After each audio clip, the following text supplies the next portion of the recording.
তা মাননীয় শ্রমিক ভট্টাচার্য মহাশয়ও এই 5 সংখ্যার ডেটেই নভেম্বর মাসে 1963 সালে মালিগাঁওয়ে জন্মেছিলেন, অর্থাৎ 5/11/1963, যেটা আপনারা দেখছেন। এটা হচ্ছে তার ডেট অফ বার্থ। এই 5/11 আরেকজনও মানুষ জন্মেছেন, আপনার আমার অত্যন্ত প্রিয়, সদ্য টেস্ট ক্রিকেট থেকে যিনি নিজেকে সরিয়ে নিয়েছেন, আমাদের সকলের প্রিয় বিরাট কোহলি। একই ডেট অফ বার্থ দুজনের কিন্তু, তাই না? বিরাট কোহলি ও সাবলীল, যে কোনো ক্যাপ্টেনের আন্ডারে, নিজে ক্যাপ্টেন হলে, তার থেকে জুনিয়র কেউ ক্যাপ্টেন হলে, তার থেকে সিনিয়র কেউ ক্যাপ্টেন হলে বিরাট কোহলির কখনো কিচ্ছু যায় আসেনি। কারণ ক্রিকেটের প্রেম, ভালোবাসা, ক্যাপ্টেন যেই হোক সবার সঙ্গে মিশে থেকে যে উত্তেজনা বিরাট কোহলি মাঠে ছড়াতেন, সেটা আমরা সকলেই, অন্তত ভারতীয় ক্রিকেট প্রেমীরা, অনুধাবন করেছি। ঠিক উল্টো স্তরে শ্রমিকবাবু এই 5ই নভেম্বরেই জন্মেছেন, কিন্তু অবশ্যই বিরাট কোহলির থেকে বয়সে অনেক বড়, 1963 সালে। আসামে জন্মের পর থেকে, তারপর বড় হয়ে ওঠার পর থেকেই তিনি সেই 71 সাল থেকে স্বয়ংসেবক সঙ্গে যুক্ত হন। তারপরে যখন 6 এপ্রিল 1980 সালে ভারতীয় জনতা পার্টি গঠন হয়, তখন তিনি ভারতীয় জনতা পার্টির সদস্যপদ গ্রহণ করেন এবং সেই থেকে আজ অবধি একাগ্রচিত্তে পশ্চিমবঙ্গের বুকে, আমরা ছোট থেকে বড় হয়ে মাঝপথে এসে গেলাম জীবনের, বোধহয় মাঝপথে এবার পেরোতে চলেছি, আমরা এই মানুষটিকে কিন্তু একই ছাতার নিচে নিজের সাবলীলতায়, নিজের ভঙ্গিমায় সকলের সঙ্গে মিশে থাকতে দেখছি। তার কারণ 5ই নভেম্বর এমন একটি ডেট অফ বার্থ, যে ডেট অফ বার্থের মধ্যে এই মিশে থাকার প্রবণতাটা আছে, ক্ষমতাটা আছে। এর আগে শ্রমিকবাবু বর্তমান সময় যে বিজেপির সভাপতিত্বটা পেলেন, রাজ্যওয়ারি সভাপতিত্ব, অবশ্যই সেটা যখন উনি পেলেন, বর্তমানে উনি চলছেন 62তম বয়সে, 62 তার বর্তমান এজ, রানিং এজ। এই 62তম বয়স সেই সময় পেলেন 8 সংখ্যার বছরে চলছেন শ্রমিকবাবু। 8 সংখ্যা মানেই গেল একটা র বটে, 4-8-এর নাম শুনলে এবং তার সঙ্গে কিয়দংশ 9-এর নাম শুনলে। কিন্তু শ্রমিকবাবু তার 62তম বয়সে পার্টির তরফ থেকেই পদমর্যাদাটা লাভ করলেন। আমরা যদি একটু ভালো করে দেখি, কারণ যেহেতু 5 সংখ্যায় জন্মেছেন এবং টোটাল 5/11/1963কেও যদি আমরা অ্যাডাপ্ট করি, তাহলেও নাম্বার 8 আসে। 5-এর জন্য সব থেকে ভালো সংখ্যা নাম্বার 8। শ্রমিকবাবু বর্তমানে 62 বছর বয়সেই চলছেন, যার ফলে তার এই প্রাপ্তিটা হল।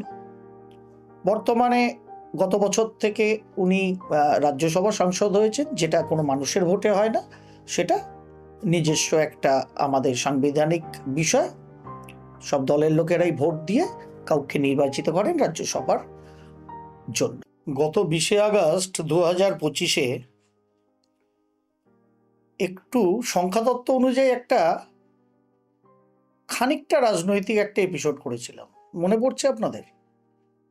খুব একটা বেশি মানুষের মনে পড়ার কথা না, তার কারণ আজ অব্দি ভিউয়ারশিপ মাত্র 6268 জনের, যেটা সম্ভবী অ্যাস্ট্রোর যে সাবস্ক্রাইবার সংখ্যা আছে তার 20%-এরও নিচে। হ্যাঁ, অনেকে হয়তো জ্যোতিষশাস্ত্র মানে কেবলমাত্র ছেলের বিয়ে, মেয়ের বিয়ে, ছেলের মেয়ের পড়াশোনা, শরীর স্বাস্থ্য, কিংবা আরও কিছু, শত্রুতা, কত কি করলে, হাতের কি ব্রেসলেট পরলে আমরা মিলিয়নিয়ার বিলিয়নিয়ার হব, জ্যোতিষশাস্ত্র মানে যারা খালি ওইগুলোকেই ভাবেন, তারা হয়তো খুব একটা নজর করেননি, বা নিশ্চয়ই আপনাদের নোটিফিকেশানটা অন করা নেই। দয়া করে আজকের পর থেকে সম্ভবী অ্যাস্ট্রোর নোটিফিকেশান কিন্তু অন করবেন, না তো জ্যোতিষ এবং সংখ্যাতত্ত্ব নিরিখে দীর্ঘদিন আগের থেকে দীর্ঘদিন বাদে ঘটার যে জয়ডঙ্কা, সেটা কিন্তু শুনতে মিস হতে পারে। তা 20শে আগস্ট 2025-এ যারা শুনেছেন, ওই 6268 জন মানুষ, তারা তো জানেন সেই রাজনৈতিক সংখ্যাতত্ত্বের আঙ্গিকে খানিকটা রাজনৈতিক একটা এপিসোড ভারতীয় জনতা পার্টির পশ্চিমবঙ্গর বর্তমান সভাপতি শ্রমিক ভট্টাচার্যকে নিয়ে করেছিলাম আমি। শ্রমিকবাবু সবেমাত্র সেই সময় হয়েছেন সভাপতি। তা আমার মনে হলো ওনার ডেট অফ বার্থটা ক্যালকুলেশন করে যে ওনাকে নিয়ে একটা অনুষ্ঠান করা যায়, কারণ শ্রমিক ভট্টাচার্য এবং আমাদের সকলের প্রিয় অন্যতম সেরা ভারতীয় ক্রিকেটার বিরাট কোহলি একই জন্মদিনে জন্ম, 5ই নভেম্বর। তা সেই অনুষ্ঠানের যে থাম্বনেলটা ছিল সেটা হচ্ছে শ্রমিক বাবু কি বিরাট হতে পারবেন। দেখতে পাচ্ছেন আপনারা কি ছিল। যদি এই অনুষ্ঠানটা না শোনেন, এটা আগে শুনে নিন মনোযোগ সহকারে, গিয়ে কিন্তু ঝাঁপিয়ে পড়ে ওই গত বছর অগস্ট মাসে প্রায় বছরখানেক হতে চললো ওই এপিসোডটা দেখবেন। যারা দেখেছেন এবং শুনেছেন, কারুর ভালো লেগেছে, কারুর ভালো লাগেনি। ভালো লাগেনি মানে কৌশিক কাশ্যপের অনুষ্ঠান হিসেবে ভালো লাগেনি তা না, মানে কেউ হয়তো তৃণমূল কংগ্রেস সরকারকে ভালোবাসেন, তাদের ভালো লাগেনি। কেউ হয়তো অন্য কোনো বিরোধী দল সিপিএম বা অন্য কাউকে ভালোবাসেন, তাদের হয়তো ততটা ভালো লাগেনি। কিন্তু যারা মনে করতেন তৃণমূল সরকার আর না, তাদের হয়তো ভালো লেগেছে। কিন্তু আমি করেছি সংখ্যাতত্ত্বের আঙ্গিকে। আজকের এই 2026 মে মাসে শ্রমিক ভট্টাচার্য মহাশয়ের সভাপতিত্বে বিজেপির এই অসাধারণ সাফল্য, সেটার আগাম ইঙ্গিত বহন করে। তা সেখানে জাস্ট বেশি না, একটা মানুষের কমেন্টস আপনাদের সাথে শেয়ার করব। সেখানে একজন, অনেকেই পজিটিভ, অনেকে নেগেটিভ, অনেকে আবার আমাকে গালিও দিয়েছেন। আমার তাতে কিছু যায় আসে না, আমার কমেন্ট বক্স অলওয়েজ খোলা, যা খুশি দিতে পারেন। রুচিশীল হলে ভালো লাগে, রুচিশীল সমালোচনা করলে আরও ভালো লাগে, যাতে নিজেকে আরও শুধরে নেওয়া যায়, আপনাদের কাছে আরও ভালো অনুষ্ঠান দেওয়া যায়। তা সেই শ্রমিকবাবু কি বিরাট হতে পারবেন, সেই অনুষ্ঠান শুনে অনেক পজিটিভের মধ্যে একজন লিখেছিলেন আপনার কথা ঠিক হোক, অনেকে থামস আপ, লাভ সাইন, প্রণাম দিয়েছিলেন। আরেকজন লিখেছিলেন বেশ বড়, সেটাই পড়ি প্রথমে, যে no doubt mister Shramik Bhattacharya is good speaking person with clear image, but his party BJP is totally useless, his image can't save BJP. তারপরে বাংলায় লিখেছেন 2021 সালে বিধানসভা নির্বাচনে বিজেপির পক্ষে হাওয়া ছিল, তাতেই বিজেপি জিততে পারেনি, আর এখন প্রশ্নবোধক। আর এলাকাতে বিজেপির পতাকা ধরে ঘুরে বেড়ানো 10টা লোক খুঁজে পাওয়া যাচ্ছে না। প্র্যাকটিক্যাল কথা, সেই সময় দাঁড়িয়ে ভোট পাওয়া তো দূরের কথা, কিন্তু পতাকা ধরার লোক আর ভোট পাওয়াটা এক জিনিস না রাজনীতিতে। এটা নিশ্চয়ই পশ্চিমবঙ্গবাসী এবছর খুব ভালো করে বুঝেছেন। বিশেষ করে সরকার পক্ষে যারা ছিলেন, তৃণমূল কংগ্রেস আরও বেশি ভালো বুঝেছেন। একটা সিটও কলকাতা সংলগ্ন শ্রীরামপুর, হুগলি, হাওড়া, যাদবপুর, ব্যারাকপুর, দমদম এলাকায় জিততে পারবে না। আর রইল বাকি পশ্চিমবঙ্গে মেরে কেটে ওই 30টা সিট জিতলেও জিততে পারে। Middle class people are frustrated and angry on BJP for setting with TMC, মানে সেটিং তত্ত্ব উনি বিশ্বাস করেছিলেন, তাই লিখেছিলেন। Not a single investigation done by central agency. সত্যিই তো খুব একটা ভুল বলেননি, ইনভেস্টিগেশন চলছে, কিন্তু আমরা আলটিমেট রেজাল্ট চাই, তো সেটা যতক্ষণ না পাই আমাদের মনে হয় ইনভেস্টিগেশন চলছে না। এটা ওনার দোষ নেই, এটা আপামর বাঙালি বা সাধারণ মানুষের ধারণাটায় আমরা ইনভেস্টিগেশন হলো, জেলে পুরে দাও, 5, 7, 10 বছর জেলে রাখো, তাহলে আমরা খুব হ্যাপি, অন্তত যারা নেগেটিভ কর্ম করে তাদের জন্য স্বাভাবিক। এই কথাটা উনি ওনার মতো করে লিখেছেন, আইনগত নয় কথাটা, বাট ঠিক লিখেছেন, ওনার মনস্তত্ত্বে ঠিক। Not a single investigation done by central agency. BJP don't want to defeat TMC because BJP is scared that if TMC lost, the CPM will rise. ভালো। তা এখন বিজেপি কি ভাবছে, এটা আমার ওনাকে প্রশ্ন করতে ইচ্ছা করছে। কেউ বলেছে শুভেন্দু অধিকারী সম্পর্কে বলুন, ভালো। আরও অনেকে অনেক কথা বলেছেন, তার মধ্যে আরেকটা আছে অল দ্য বেস্ট শ্রমিক ভট্টাচার্য 2026, কেউ বলেছেন। বেস্ট কিনা দেখতে পাচ্ছেন আপনারা, ঠিক আছে। আর একজন তার ওপরেই লিখেছেন, কারোরই আমি নাম পড়ছি না, আপনারা কমেন্ট বক্সে গেলে অনুষ্ঠানটা শুনে তারপরে কমেন্ট নিজেরাও করবেন। দিদিকে হারানোর কোনো চান্সই নেই, সেটাও একজন লিখেছেন। কবে লিখেছেন? 2025 সালের অগস্ট মাস। কেন এগুলো পড়লাম, তার কারণ যারা আমার কাছে নিয়মিতভাবে আসেন, এই বিষয়ে প্রশ্ন করেছেন, তাদের আমি গত 2-3 বছর ধরেই বলছি যে 2026 সালে তৃণমূল কংগ্রেসের সরকার পশ্চিমবঙ্গে চতুর্থবার তৈরি হতেই পারে না। তার পেছনে আমার 5খানা পয়েন্ট আছে। আমি আমার সিটিভিএনের যে চ্যানেল অনুষ্ঠান সেখানেও বারংবার বলেছি, আপনারা শুনেছেন। তা 2025 অগস্টে তো শ্রমিকবাবু কি বিরাট হতে পারবেন? দেখুন, এখানে শুভেন্দু অধিকারীর ডেট অফ বার্থ আমার আছে, তখন আমরা জানতাম না শুভেন্দু অধিকারী মহাশয় মুখ্যমন্ত্রী হবেন। মমতা ব্যানার্জির যে ডেট অফ বার্থ গুগলে আছে, একমাত্র এই বান্দা, একমাত্র অ্যাস্ট্রোলজার হোল ইন্ডিয়া বা হোল গ্লোবালও বলা যায়, যিনি, মমতা ব্যানার্জি যেদিন দিদি নাম্বার 1-এ গিয়ে নিজের মুখে স্বীকার করেছিলেন 5ই জানুয়ারিটা আমার অরিজিনাল ডেট অফ বার্থ নয়, তার আগে লাইভ টিভি অনুষ্ঠানে এই কৌশিক ডি কাশ্যপ বলেছিল আমি ওনার ডেট অফ বার্থ মানি না, সেটাকেই উনি সমর্থন করেছিলেন। সেই পার্সপেক্টিভেও একটা অনুষ্ঠান সম্ভবী অ্যাস্ট্রো আছে, যারা শোনেননি শুনে নেবেন, একদম এই ক্লিপিংসগুলো দিয়েই করা আছে। সুতরাং আমরা তো প্রাক্তন মুখ্যমন্ত্রীর জন্মছক ধরে কিছু প্রেডিক্ট করতে পারবো না। সুতরাং রইল বাকি আমার কাছে দুটোই অস্ত্র। শ্রমিক ভট্টাচার্যের টোটাল হরস্কোপ আমি জানি না, কারণ টাইম নেই আমার কাছে, প্রপার টাইম নেই, আছে ওটাকে আমার ঠিক মনে হচ্ছে ঠিক না, যার ফলে অনলি ডেট অফ বার্থ যেটা ঠিকঠাক। আর মাননীয় প্রাক্তন মুখ্যমন্ত্রীর যেহেতু ডেট অফ বার্থই ঠিক নেই, তার জন্মছক কী করে ঠিক হবে? ওটা তো আমার চিরদিনই ক্রস রেখেছি।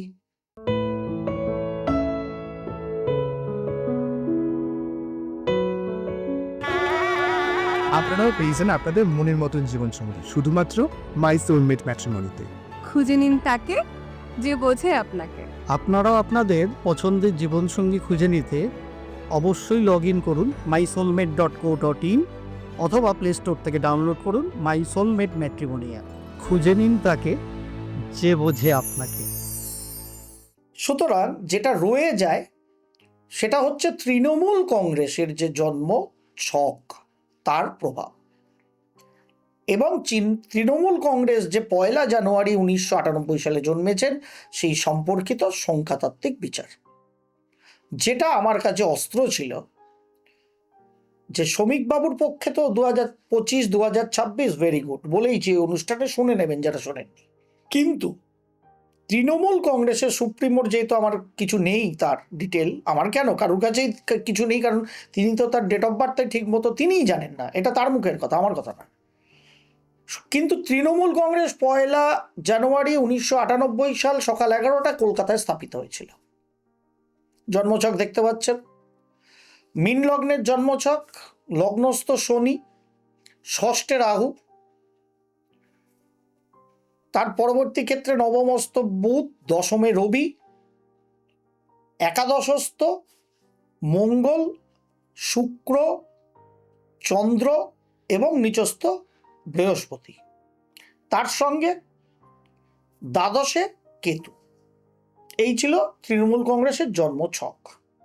তা হঠাৎ এই জন্মছক 2009 সালে পঞ্চায়েতের সময় থেকে আস্তে আস্তে সফলতা পেতে শুরু করেছিল। 2011 প্রথম ক্ষমতা দখল করেছিল, যখন শনিদেব ট্রানজিট অবস্থায় ছিলেন কন্যা রাশির ঘরে। সুতরাং লগ্নে যে শনিকে দেখছেন সেটা ছিল সপ্তমে, সেখান থেকে কোনো দৃষ্টি মীন লগ্নের দশম অর্থাৎ ধনু রাশির ঘরে ছিল না। এর পরবর্তী ক্ষেত্রে 2016 সালে দ্বিতীয়বার তৃণমূল কংগ্রেস যখন সরকারে এসছিল, তখন শনিদেব ছিলেন বৃশ্চিক রাশির ঘরে, কোনো দৃষ্টি ধনুরাশির ঘরে ছিল না সেই সময় ট্রানজিটকালীন শনির। এর পরবর্তী ক্ষেত্রে 2021 সালে যখন তৃণমূল কংগ্রেস তৃতীয়বার ক্ষমতায় এসেছিলেন, তখন শনিদেব স্বক্ষেত্রস্থ নিজের ঘর মকর রাশিতে ছিলেন। এবং সবথেকে বড় কথা, তৃতীয়বার যখন তৃণমূল কংগ্রেস ক্ষমতায় এসেছিলেন, তখন কিন্তু তৃণমূল কংগ্রেসের প্রথম 7.5টা শুরু হয়েছিল, যেহেতু তৃণমূল কংগ্রেসের রাশিটা মকর। তথাপি তৃণমূল কংগ্রেস ক্ষমতা পুনরুদ্ধার করেছিলেন তৃতীয়বারের জন্য, কিন্তু এবার হলো না। কেন?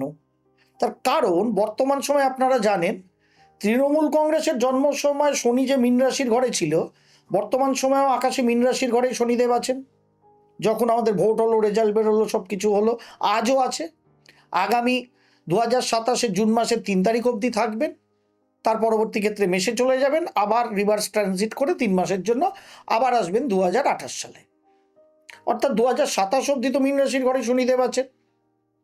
আমাদের 23 এপ্রিল 29 এপ্রিল ভোট হলো, 4 মে রেজাল্ট ডিক্লেয়ার হলো, তখন শনিদেব তৃণমূল কংগ্রেসের লগ্নের ওপরেই কিন্তু অবস্থান করছেন, যেটা তাদের জন্মকালীন ছক, সেইখানেও কিন্তু শনিদেব ছিলেন।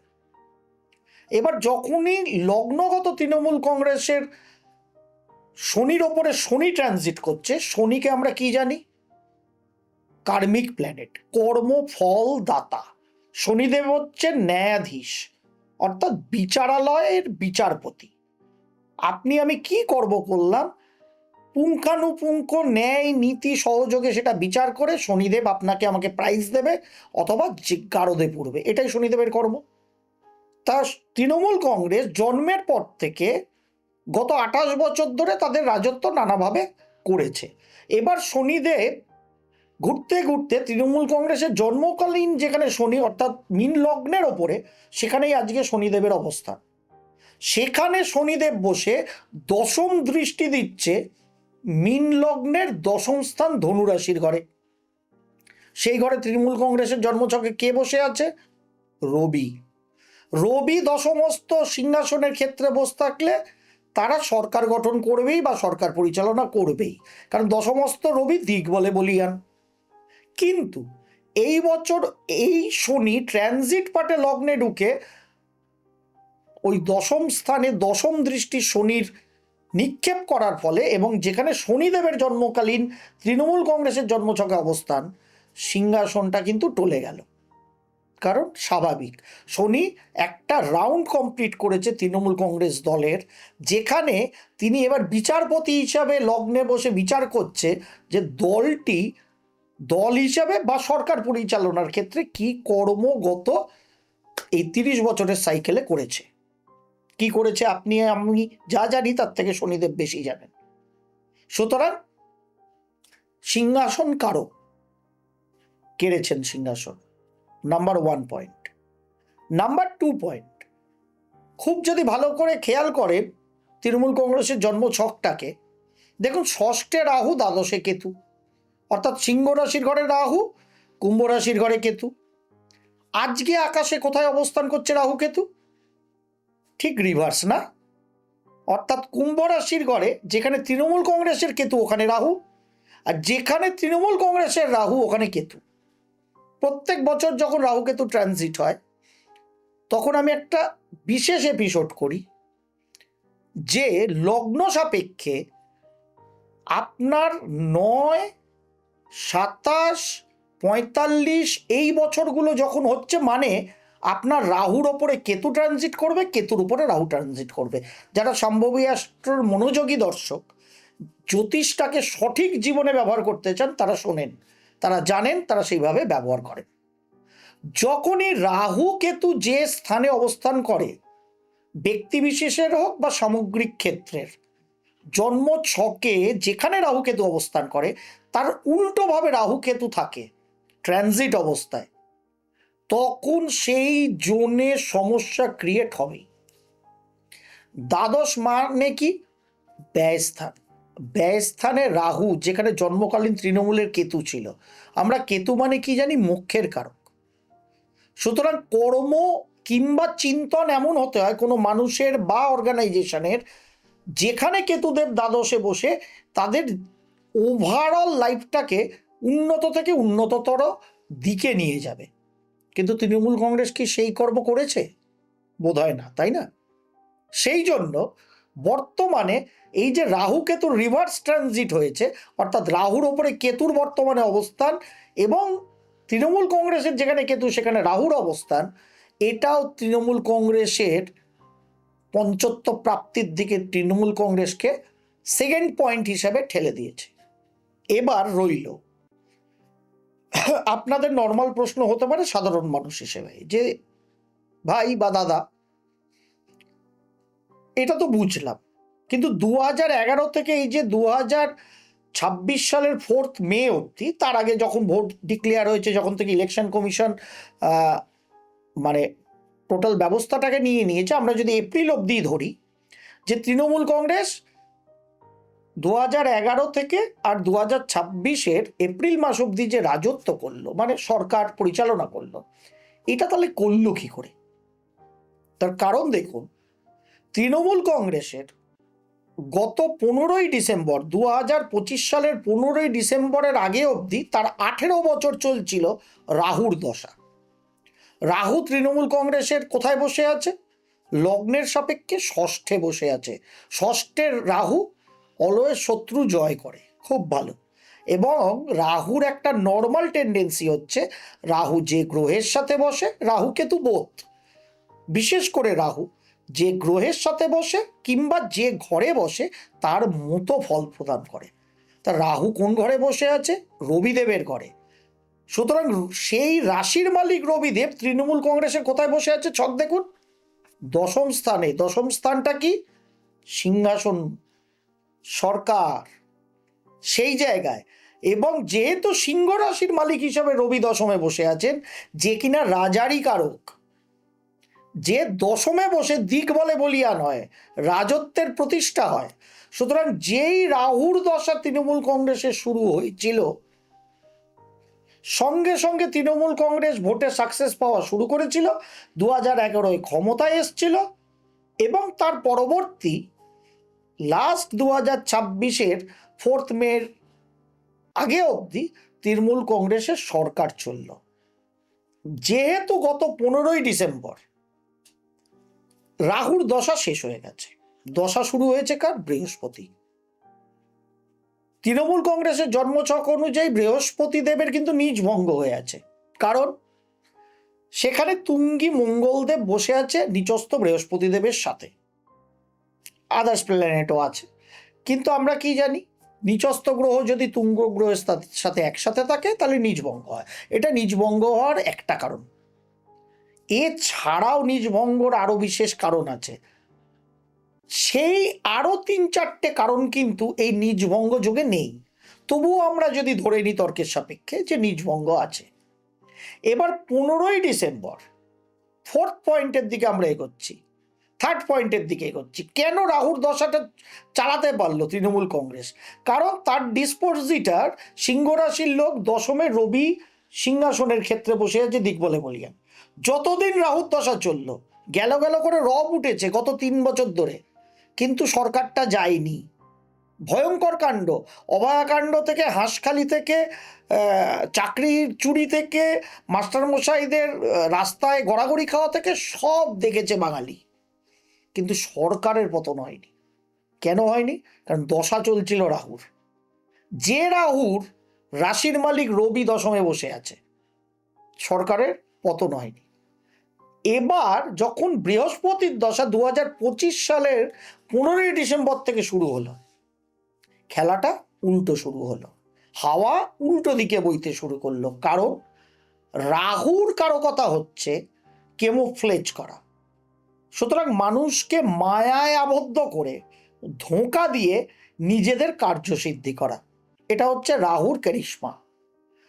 গত 15টা বছর ধরে মোস্টলি এই রাহুর দশা তৃণমূল কংগ্রেসের চলার ফলে তৃণমূল কংগ্রেস কেবলমাত্র বাংলার সাধারণ জনগণকে কেমোফ্লেজ করেছে।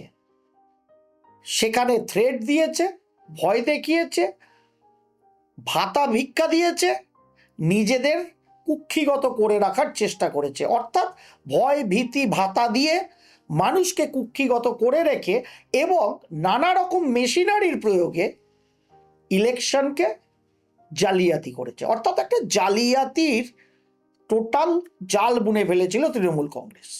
যতক্ষণ রাহুর দশা 15ই ডিসেম্বর 2025 অবধি চলেছে, তৃণমূল কংগ্রেস আঘাত এসছে, কিন্তু সরকার যায়নি। দেখুন, এবার বৃহস্পতির দশা যেই শুরু হলো, বৃহস্পতি কিরকম প্ল্যানেট? সাত্ত্বিক প্ল্যানেট। তৃণমূল কংগ্রেসের জন্মছকে নিচস্থ আছে। সেই জন্যে তৃণমূল কংগ্রেস এবং একাদশ স্থানে এতগুলো গ্রহ, লাভপতি, পঞ্চমাধিপতি, ভাগ্যাধিপতি, সব তৃণমূল কংগ্রেসের একাদশ স্থানে, যার ফলে তৃণমূল কংগ্রেস নামক দলটি একটা জিনিসের পেছনে অলওয়েজ দৌড়েছে। বলুন তো কি ওদিক থেকে? হ্যাঁ, অনলি ভিটামিন এম, মানে টাকার পেছনে। কারণ একাদশ স্থান থেকে আমরা লাভ বুঝি, আমাদের লাভ হবে, সে অর্থনৈতিক রোজগার হোক, আমাদের ভোট রূপে মানুষকে কুক্ষিগত করে রাখা হোক, যে কোনো প্রকার লাভের পেছনে তৃণমূল কংগ্রেস কেবলমাত্র দৌড়ে গেছে। কারণ একাদশ স্থানে যখনই ম্যাক্সিমাম গ্রহ নেগেটিভ পজিটিভ যত বেশি থাকবে, তত সেই মানুষটা আগ্রাসীভাবে লাভের পেছনে দৌড়াবে। যেটা তৃণমূল কংগ্রেস তাদের জন্য দৌড়েছে, জনগণের জন্য দৌড়ায়নি। তারা ভুলে গেছে তাদের লগ্নে শনি বসে আছে, যে কিনা জনগণের কারক। ভুলে যাওয়ারই কারণ, তার কারণ ভুলে না গেলে আলটিমেট তো পতন হবে না। আর রাহুর দশা, তখন তো জনগণের কথা মাথায় থাকবে না, রাজ্যের কথা মাথায় থাকবে না, কারণ রাহু বাসনার কারক। এবার যখনই রাহুর দশাটা শেষ হয়ে বৃহস্পতির দশা এসছে, যে ন্যায় নৈতিকতা সাত্বিকতার কারক, তখনও তৃণমূল কংগ্রেস বলছে কি, একটু রিওয়াইন্ড করে দেখুন মাইন্ডকে, মাত্র 5-6 মাস পেছনে যান, এসআইআর করতে দেব না। তারপরে কিছুটা নরম হয়ে বলল কারুর নাম কাটতে দেব না। তারপরে কিছুটা নরম হয়ে বলল না এটা মানছি না, মানবো না, কিন্তু চলে গেল সুপ্রিম কোর্টে। জুডিশিয়ারি মানে কে? শনি এবং বৃহস্পতি। বৃহস্পতির দশা 15ই ডিসেম্বর থেকে তৃণমূল কংগ্রেসের শুরু হলো। তৃণমূল কংগ্রেস কিন্তু খেলা খেলছে রাহুর, অর্থাৎ যেন তেন প্রকারেণ এসআইআর হোক, মরা ভোটার হোক, দূরে চলে যাওয়া ভোটার হোক, ডুপ্লিকেট ট্রিপ্লিকেট ভোটার হোক, তাদের নামটা রাখতে হবে। তার কারণ সেটাই তাদের পুঁজি ভোট জেতার। তারা খেলাটা তো এটাই খেলেছে যতক্ষণ রাহুর দশা চলেছে, এবং সাকসেসফুলি খেলেছে। কারণ ষষ্ঠে রাহু শত্রু নাশ করছে। সুতরাং কেন্দ্রীয় সরকার হোক, অন্য বিরোধী দল হোক, কাউকে কাছে ঘেঁচতে দেয়নি। আর দশমে তো দিক বলে বলিয়ান রবি, ওই রাশির মালিক বসেই আছে। সুতরাং প্রশাসনকে কাজে লাগিয়ে ওই করাপশানগুলো, জালিয়াতিগুলো করে গেছে during the period of Rahu. কিন্তু যেই বৃহস্পতির দশা এসছে, কেন্দ্রীয় সরকারের চাপ, নির্বাচন কমিশনের একবজ্ঞা রিজিড মেন্টালিটি, সারা দেশে হচ্ছে, বেঙ্গলেও হবে। সেখান থেকে তৃণমূল কংগ্রেস ভাবলো সুপ্রিম কোর্টে দৌড়ে চলে যাই, আমাদের হয়তো এটা কোনোভাবে স্টে অর্ডার করিয়ে দেব। যেরকম বাংলার জনগণের ট্যাক্সের পয়সা 600 কোটি টাকা অভিষেক মনু সিংভি, কপিল সিব্বাল বা ব্লা ব্লা আইনজ্ঞদের নিয়ে ডিএ থেকে চুরি করা চাকরি থেকে সব কিছুতে স্টে করিয়েছি কিংবা পেন্ডিং করিয়েছি, ভেবেছিল তাই হবে। কিন্তু তৃণমূল কংগ্রেসকে যারা পরামর্শ দেন, সেরকম মানে মাথায় বুদ্ধি তাদের কতটা আছে জানি না। জ্যোতিষশাস্ত্রী যদি কেউ থাকেন, তারা কি বলেছেন আমি জানি না, যদি আদৌ থাকেন। যে দশাটা বৃহস্পতির চলছে, সেখানে কোর্ট, জুডিশিয়ারি, বিচার ব্যবস্থা, বিচারপতিরা এমনই ডিসিশন দেবেন যেটা ন্যায় নৈতিকতা আইন সিদ্ধ। সুতরাং তৃণমূল কংগ্রেস গেল কোর্টে জিনিসটাকে আটকাতে, পেন্ডিং করতে, যেন ভোটের পরে এসআইআর হয়, হলো বিপরীত। মধ্যিখান থেকে আরও 27 লক্ষ এক্সেস মানুষ চলে গেল ট্রাইব্যুনালে। তাদের পক্ষে অনেক মানুষই ভবিষ্যতে ফিরবেন ভোটার লিস্টে, এটা আমিও কনফার্ম। কিন্তু অরিজিনাল ডকুমেন্ট, কারণ আইন ছাড়া বিচারপতিরা কথা বলেন না, অরিজিনাল পেপার ছাড়া বিচারপতিরা কথা বলেন না, তারা 27 লক্ষ মানুষকে রেখে দিলেন ট্রাইব্যুনালের আন্ডারে। সুতরাং দেখুন, পরপর লসই খেতে থাকছে 15 ডিসেম্বর অনওয়ার্ডস তৃণমূল কংগ্রেস, তাই নয় কি? সুতরাং এই রাহুর দশার কেমোফ্লেজ, এই যে 2026-এর ভোটে যখন প্রবেশ করছে, তৃণমূল কংগ্রেস ভেবেছিল একই কাণ্ড কারখানা আমরা করব, ভোট চুরি করব, মস্তানি করব, রিগিং করব, কাউন্টিংয়ে যেরকম করে 21 সালে জিতেছি তাই জিতব, কেউ ধরতে পারবে না। কিন্তু ওদিকে লর্ড বিষ্ণু, বৃহস্পতি দেবের দশা শুরু হয়ে গেছে, এটা তৃণমূল কংগ্রেসের নেতা নেত্রী কিংবা কারুর মনে ছিল না।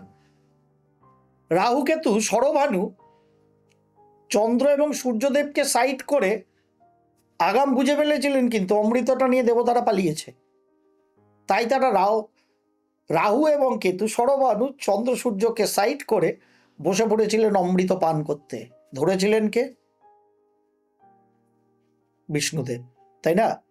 বিষ্ণুদেবের দশা, তিনি কিনা পালন কর্তা, তিনি নেগেটিভ পালন করতে দেবেন? সরভানুকে অমৃত পান করতে দেবেন?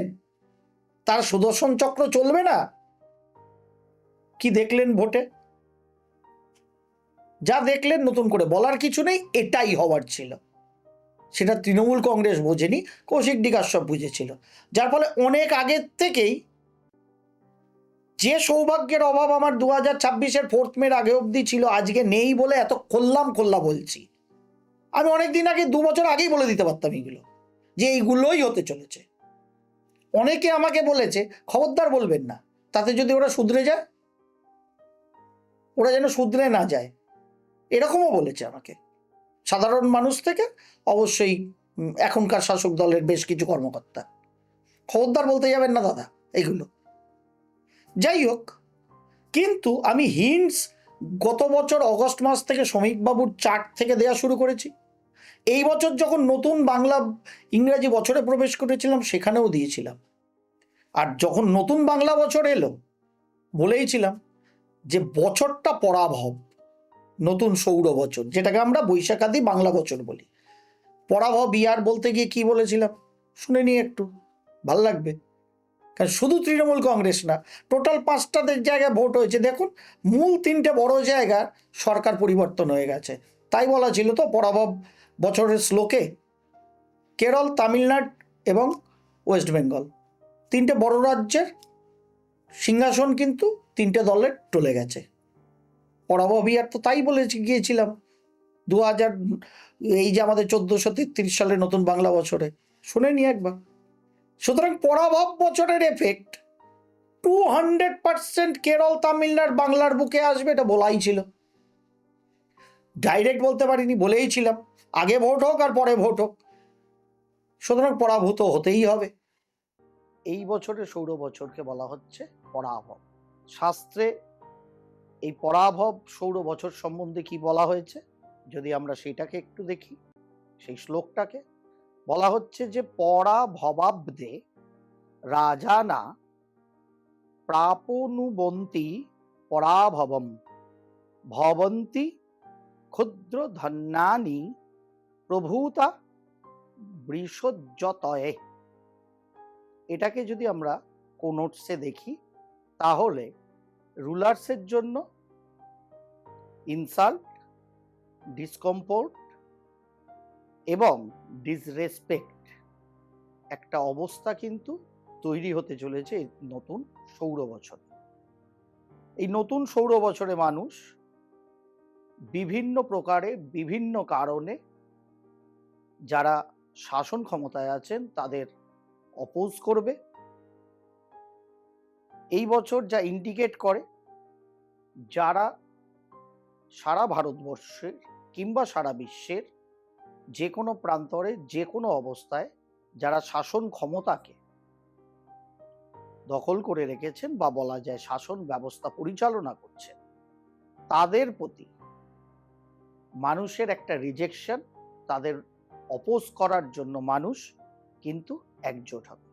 এর ফলত আমরা জানি আপকামিং ভারতবর্ষের একদম গোড়ার দিকে এই নতুন সৌর বছরের জাস্ট আগে থেকে পরে অবধি আমাদের ভারতবর্ষে প্রায় 5টা রাজ্যে বিধানসভা ইলেকশন হতে চলেছে। তার মধ্যে অবশ্যই পশ্চিমবঙ্গ তো আছে, তামিলনাড়ু আছে, পন্ডিচেরি আছে, কেরল আছে এবং আসাম আছে। কোনোটা এই নতুন নববর্ষের আগেই সংগঠিত হবে, কোনোটা তার নতুন নববর্ষ অর্থাৎ পরাভব নতুন সৌর বছর শুরু হওয়ার পর সংগঠিত হবে। কিন্তু রেজাল্ট বেরোবে সব একত্রিত একসাথে, আলটিমেট নতুন সৌর বছর পরাভব শুরু হওয়ার পরে। যার ফলে যে স্টেটে যে দল শাসন ক্ষমতায় এখন অবধি বিরাজমান আছেন, তাদের জন্য এক কথায় বলা যায় ক্ষমতা ধরে রাখার জন্য খুব খুব খুব টাফ টাইম এই নতুন সৌর বছরে আসতে চলেছে বা নতুন সৌর বছর আনতে চলেছে। কারণ নামটাই যার পরাভব, যার ফলে শাস্ত্র বলছে পরাভবান্তে রাজানা প্রাপনুবন্তি পরাভবম।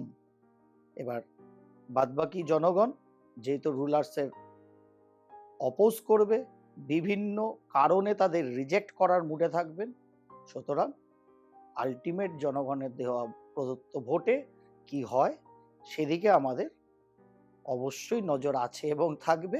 কিন্তু শাস্ত্রগত যে কথা, এই নতুন সৌর বছরের যে পরাভবের আগমন আগামী 14ই এপ্রিল সকাল 9:35 হতে চলেছে, এই নতুন সৌর বছরের পরিপ্রেক্ষিতে আপনাদের কাছে শেয়ার করি। পয়েন্ট নাম্বার 4, অবধারিত ছিলাম। এস্টিমেশন তো জ্যোতিষশাস্ত্র হিসেবে যদি আগের থেকে জ্যোতিষশাস্ত্রকে কাজে লাগিয়ে শাস্ত্রী হিসেবে না করতে পারি, তা কিসের জ্যোতিষশাস্ত্রী আমি? কিসের হাওয়া দেখে বলা আর ঘটে যাওয়ার পর বলা? সব আগাম বলা। এরপরে রইল সংখ্যাতত্ত্বের মাধ্যমেও কিন্তু হিন্টস দিয়েছিলাম আপনাদের। যারা বুঝেছেন, যারা বোঝেননি এখন বুঝে নিন। কারণ 2026 সাল বছরটা এক সংখ্যার, প্রত্যেক বছরই পান। ইংরাজি বছরে যেটা আপনারা অবধারিত পান সেটা হচ্ছে নতুন বছরে সংখ্যাতাত্ত্বিকভাবে বছরটা কেমন যাবে, আর পার্সোনালি 1 to 9 কেমন যাবে। এবছরও বলেছি আপনাদের সম্ভবী অ্যাস্ট্রো, বেশ কয়েক হাজার করে মানুষ শুনেছেন প্রত্যেকেরটা। আরেকবার শুনে নিন। এক সংখ্যার জন্য, এক সংখ্যার বছর, এক সংখ্যার জন্য ভালো যাওয়ারই কথা, কিন্তু কি বলেছিলাম সেখানে এই হিন্টস দেওয়া ছিল। শুনে নিন। এক সংখ্যার কাদের কাদের জন্য বেশ ভালো, কাদের জন্য অ্যাভারেজ, কাদের জন্য যতটা ভালো হওয়ার ততটা না, কারণ ব্যাড এফেক্টও তাদের আছে। এক সংখ্যার সেই মানুষদের জন্য ভালো যারা ফেব্রুয়ারি মাসের, মার্চ মাসের, মে মাসের, অগস্ট মাসে, সেপ্টেম্বর মাসে, নভেম্বর মাসে এবং ডিসেম্বর মাসের যে কোনো এক সংখ্যার তারিখে যারা জন্মেছেন তাদের জন্য ভালো। এই 2026 বেশ ভালো, দারুণ ভালো। কাদের জন্য অ্যাভারেজ? যারা এপ্রিল মাসে এবং জুন মাসের এক সংখ্যার ডেটে জন্মেছেন তাদের জন্য অ্যাভারেজ। কাদের জন্য ভালো হওয়ার কথা, কিন্তু ভালো হয়তো 20%, 25%, 30% গিয়ে থেমে যাবে, কারণ পার্সোনাল ইয়ার পার্সপেক্টিভে তাদের খুব একটা ভালো নয়। কারা তারা? যারা জানুয়ারি মাসে, জুলাই মাসে এবং অক্টোবর মাসের 1 তারিখে জন্মেছেন। অর্থাৎ এক মানে কিন্তু এখানে শুধু এক না, 1, 10, 19 এবং 28 তারিখে জানুয়ারি মাসে, জুলাই মাসে এবং অক্টোবর মাসে জন্মেছেন। সুতরাং এই কটা মানুষের জন্য পার্সোনাল ইয়ার যেহেতু গুড ফরমেশন অফ নাম্বারে নেই, যার ফলে তারা এক সংখ্যার মানুষ হয়েও এক সংখ্যার বছরে বেনিফিট অবশ্যই কিছু পাবেন, কিন্তু যতটা এক্সপেকটেশন আছে ততটা হয়তো আসবে না। সুতরাং এক সংখ্যার জানুয়ারি মাসে জন্ম তৃণমূল কংগ্রেসের পার্সোনাল ইয়ার যখন 3-তে রান করছে এই 2026, যেখানে গিয়ে তাদের চতুর্থবারের জন্য ভোট ফেস করতে হচ্ছে, কোনো দিনও সেটা ভালো হতে পারে না। অনেক কিছু আটশোলার মতো ডালপালা মেলা সংখ্যাতত্ত্ববিদ এখন গজিয়ে আছে ইউটিউবের বাজারে, সোশ্যাল মিডিয়ার বাজারে, গজাতেই পারে, তাতে আমার আপত্তি কিছু নেই। পার্সোনাল ইয়ার 3 মানে নাকি দারুণ, 5 মানে নাকি দারুণ, 6 মানেও দারুণ, তাই না? তা যদি দারুণই হতো তাহলে তৃণমূল কংগ্রেস 1 জানুয়ারি জন্মে এই বছর পার্সোনাল ইয়ার 3-তে কেন মুখ থুবড়ে বলল?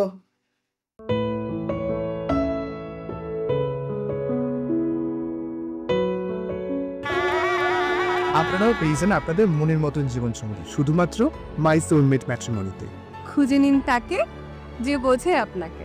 আপনারাও আপনাদের পছন্দের জীবনসঙ্গী খুঁজে নিতে অবশ্যই লগ ইন করুন mysoulmate.co.in অথবা প্লে স্টোর থেকে ডাউনলোড করুন মাই সোলমেট ম্যাট্রিমনি অ্যাপ। খুঁজে নিন তাকে যে বোঝে আপনাকে। সুতরাং জ্যোতিষশাস্ত্র এবং সংখ্যাতত্ত্বটা অনেক ডেপথ নিয়ে ভাবতে হয়। ওপর 6 মাসে অত সস্তায় সব কিছু করা যায় না। শাস্ত্র আমাদের যা বলে গেছে বিজ্ঞানসম্মত। বারবার একটা বিজেপি অধ্যক্ষ কথা বলেছেন, কিংবা আমাদের বর্তমান মাননীয় মুখ্যমন্ত্রী ও বিরোধী দলনেতা থাকাকালীন প্রচারের সময় বলেছেন যে এই বছরের ভোটটা কিন্তু তৃণমূল কংগ্রেসের সাথে জনগণের। আমি কথা ওই দুটো শব্দবন্ধ যখন তাদের মুখে শুনছিলাম, আমার মনে হচ্ছিল তারা জেনে না জেনে অদ্ভুত টার্মোলজি ব্যবহার করছেন, যে ভোটটা সত্যি বিজেপি, সিপিএম, আইএসএফ, কংগ্রেসের সাথে টিএমসির নয়, ভোটটা সত্যিই জনগণের সাথে টিএমসির। তার কারণ টিএমসির জন্মছকে লগ্নগত শনি, শনি মিন্স জনগণ, সে জনগণ দৃষ্টি দিচ্ছে তৃণমূল কংগ্রেসের 10ম স্থানে, যেখানে রবি বসে থেকে আর রাহুর দশায় এতদিন কেমোফ্লেজ করে জালিয়াতির একটা জাল সুন্দর নিপুণভাবে রচনা করেছিল তৃণমূল কংগ্রেস, সেখানে এবার জনগণ কিন্তু পাল্টা প্রত্যাঘাত করবে। সেটাই তৃণমূল কংগ্রেসের জন্মছক বলছে। তার কারণ তাদের সুপ্রিমো প্রাক্তন মুখ্যমন্ত্রী মাননীয় মমতা বন্দ্যোপাধ্যায়ের ডেট অফ বার্থ নেই, টাইম প্লেস নেই। তা কি দিয়ে করব আমি? ম্যানেজার হিসেবে শ্রমিক ভট্টাচার্যটা আমি নিয়েছিলাম, যেহেতু তিনি রাজ্য সভাপতি। এখানে বিজেপির হোলসাম জন্মছক নিয়ে আমার লাভ নেই। সেই জন্য প্রায় বছর খানেক আগে, গত বছর অগস্ট মাসে শ্রমিকবাবুর পরাভব নতুন বাংলা বছর 2026 পড়ার সময় এক সংখ্যার জানুয়ারি, জুলাই এবং অক্টোবর মাসে এক সংখ্যা জন্মানোর মানুষদের এক সংখ্যার বছর হলেও কিন্তু ততটা ভালো যাবে না। এই কথাটা একদম জানুয়ারি মাসে শুনিয়ে রেখেছিলাম। কানটা একটু বড় করলে নিজেদেরটাও বুঝতে পারতেন, আর আলটিমেট কি হতে চলেছে তখনকার শাসক দলের সেটাও বুঝতে পারতেন। আশা করি আজকে বারবার আমি বলছিলাম, তৃণমূল কংগ্রেসের পঞ্চত্ব প্রাপ্তির জন্য আমার কাছে 5 পয়েন্টস আছে। আশা করি আপনাদের কাছে সেই 5 পয়েন্টস আজকে ক্লিয়ার করতে পারলাম। আর এটাতে সব থেকে ভালো লাগছে আজকে আমার, জানেন, মনে হচ্ছে যেন এক্ষুনি আমার বডি যদি ওয়েট করা হয় দেখা যাবে 2 কিলো বডি ওয়েট নেমে গেছে। তার কারণ মনে হচ্ছে জ্যোতিষশাস্ত্রী হিসাবে একটু গলা ছেড়ে গান গাওয়া গেল এতদিন তো কি হয় কি জানি কি হয়। তা সত্ত্বেও ঘুরিয়ে পেঁচিয়ে অলওয়েজ কথা বলেছি। মহিলাদের দিয়ে আসানসোলে কেস দেওয়া হবে সেরকম থ্রেটও কৌশিক ডিগার সব শুনেছে গত লোকসভা ভোটের সময়। কারণ অপরাধ আমার কি ছিল? যে দল সরকারে থাকবে সেই দলই ক্ষমতায় ফিরবে, এটা সম্ভবী রাষ্ট্র কিংবা সিটিবিএন থেকে আমি বলেছিলাম, জ্যোতিষশাস্ত্র অ্যাঙ্গেলে বলেছিলাম, মনের কথাই বলিনি। তাতেই এই অবস্থা। যার পরবর্তী ক্ষেত্রেই বলেছিলাম আমার সৌভাগ্যের অভাব আমি পশ্চিমবঙ্গে থাকা বাঙালি জ্যোতিষী, সেই নিয়ে একটা বড় অনুষ্ঠানও করেছিলাম, যেখানে ওই মাননীয় মুখ্যমন্ত্রীর জন্ম তারিখ আমি মানি না, এবং তারপরেই ওনার দিদি নাম্বার 1-এ ওটাকে আমার পয়েন্টটাকে স্ট্যাম্প মারা, যেটা আমাকে উদ্বেলিত করেছিল, সেটা দিয়ে অনুষ্ঠান আছে। সুতরাং জ্যোতিষশাস্ত্র নিয়ে কথা বলতে গেলে কেবলমাত্র ভয় দেখানো, লোভ দেখানোর জিনিস জ্যোতিষশাস্ত্র সংখ্যাতত্ত্ব না। আশা করি আপনারা বুঝছেন, আগামী দিনে আরও বেশি করে বুঝবেন। তার কারণ এর পরের যে এপিসোড নিয়ে আপনাদের সামনে ফিরে আসব, সেই এপিসোডটা আরও বোম্বাস্টিক। সেটা আমাদের বর্তমান প্রথম ভারতীয় জনতা পার্টির মুখ্যমন্ত্রী মাননীয় শুভেন্দু অধিকারীর যে ওথ টেকিং টাইম, অর্থাৎ শপথ গ্রহণের সময় অনুযায়ী যে কুণ্ডলী, সেই কুণ্ডলী নিয়ে আগামী 5 বছর পশ্চিমবঙ্গে কোন দিকে কি হতে চলেছে তার ইলাবোরেট বিশ্লেষণ অতি শীঘ্রই আপনাদের সঙ্গে দেখা হবে। যদি আজকের অনুষ্ঠান পছন্দ হয়, সুচিন্তিত যথাযথ কমেন্টস প্রচুর পরিমাণে ভরিয়ে দিন, প্রচুর পরিমাণে মানুষকে এই অনুষ্ঠান শেয়ার করবেন। নতুন এসে থাকলে আশা রাখবো সম্ভবী অ্যাস্ট্রোর হাত ধরবেন, এবং আমার যে ম্যাট্রিমোনিয়াল সার্ভিস আছে মাই সোলমেট, সেই মাই সোলমেট ইনসাইটস নামে ইউটিউব, ফেসবুক এবং ইনস্টাগ্রাম চ্যানেল আছে। আমি আশা করব সম্ভবী অ্যাস্ট্রোর সমস্ত সাবস্ক্রাইবার বা দর্শকরা মাই সোলমেট ইনসাইটস চ্যানেলকেও আপনারা সাবস্ক্রাইব করবেন। সেখানে কেবলমাত্র বিবাহ সম্পর্কিত এপিসোডই আমি আপলোড করা শুরু করে দিয়েছি, সেগুলো শুনুন, জানুন, যাতে সুস্থ সুন্দর দাম্পত্য বৈবাহিক জীবনে সকলে আমরা পৌঁছাতে পারি এবং একটা সামগ্রিক ভালো অমৃতময় বাতাবরণ গৃহ থেকে সমাজ সর্বক্ষেত্রে আমরা ব্যক্ত করতে পারি, সেই আশা রাখি। সকলে ভালো থাকুন। নতুন শপথ গ্রহণের চার্ট নিয়ে আগামী 5 বছরে পশ্চিমবঙ্গকে কোন দিকে নিয়ে যেতে পারে মাননীয় মুখ্যমন্ত্রী এবং তার পরিষদ এবং তার দল, সেই আলোচনা নিয়ে ফিরে আসবো। সকলে ভালো থাকুন। আজকের মতো এইটুকুই। সকলকে ভালো রাখুন। প্রণাম, নমস্কার।